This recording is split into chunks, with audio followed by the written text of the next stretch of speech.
kuta phong zal le dingin khinna kanei poi o aha sa e lei mit a vet din zong kaling zau pu asange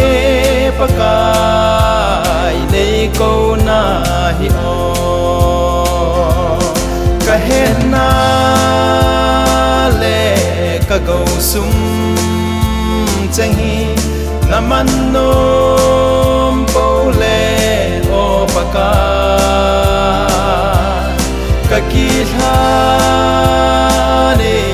kata sa zong hi namin lo pinadingin kahung kitane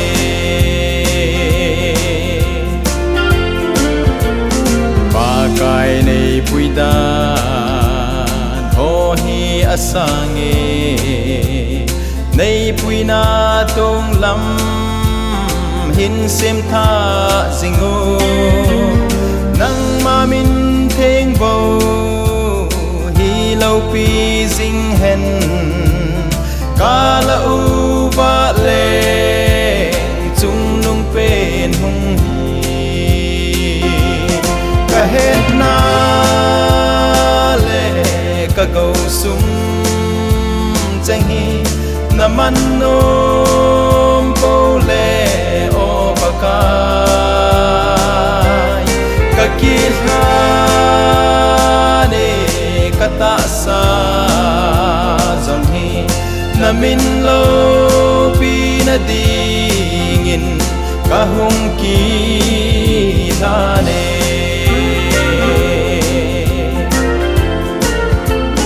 pakai nei puina katung lam ahin katole katho say sit na hole ai mit sing mo lo thi ka the cheng hi namin lo pi na ding hung hi ta hen ka het na le ka go sum cheng hi naman nom po le o pakai ka kilhane kata sa zong hi namin lo pinadingin kahung kilhane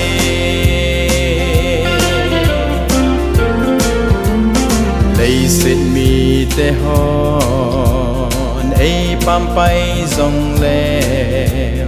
pakai nei then za lin ka ki pa e ka hin ko hat mo ta hin tho zong le ka hin ngai lut na san che na a hi ka hen na